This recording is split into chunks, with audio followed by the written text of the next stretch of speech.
এটি হচ্ছে উত্তর রাঙ্গামাটি এলাকা, যেটি ফটিকছড়ি পৌরসভার মধ্যে আয়ত্ত। ফটিকছড়ি বিবিরহাটের একদম লাগানো একটি পৌরসভা। মনোরম পরিবেশ, দুপাশে বাড়িঘর রয়েছে, বাজার রয়েছে এখানে একটি, আর সামনে অনেকগুলো বাজার রয়েছে। সুন্দর একটি গ্রামীণ বাজার এটি, এখানে সব সময় বাজার বসে।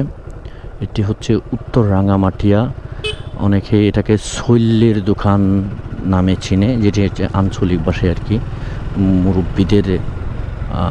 মুরব্বীদের নামে স্পর্শে চলে এসেছে। উত্তর রাঙ্গামাটিয়া প্রাথমিক বিদ্যালয়ে আমরা পদার্পণ করছি, পার হচ্ছি। এটি হচ্ছে উত্তর রাঙ্গামাটিয়া প্রাথমিক বিদ্যালয়।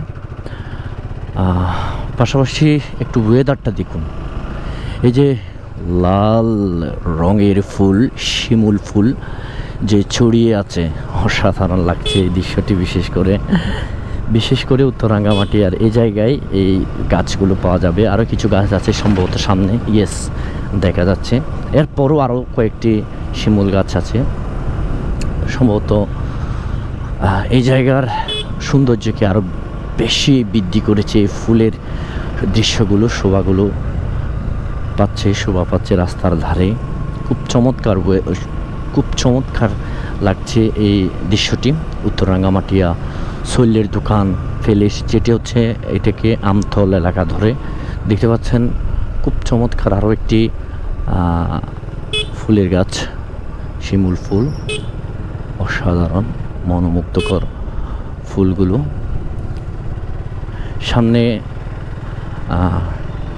একটি মাদ্রাসা রয়েছে, যে মাদ্রাসাটির নাম ডাক ছড়িয়ে ছিটিয়ে আছে, এবং এখানে একজন বুজুর্গানে দিন রয়েছেন, যাকে এলাকার সহ বিভিন্ন জায়গায় তিনার ডাক নাম ছড়িয়ে ছিটিয়ে আছে। মাদ্রাসাটি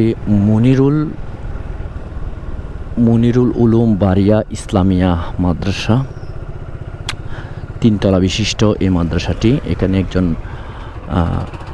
আত্মাদিক হুজুর রয়েছেন, যিনি নাম হচ্ছে শফি হুজুর নামে সকলেই চিনে। ওনার এখানে খানকা শরীফ রয়েছে, এবং ওনাদের তত্ত্বাবধানে এই মাদ্রাসাটি সম্ভবত, আমি যতটুকু জানি।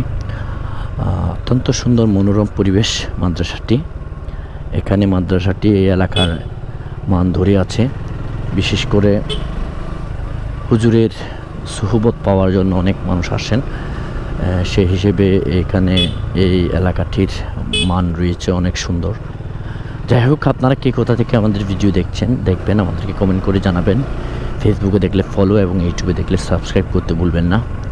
ভালো থাকবেন, সুস্থ থাকবেন, দেখা হবে পরবর্তী ব্লগে। ইমন ব্লগের সাথে থাকুন, স্টে টিউন। আল্লাহ হাফেজ।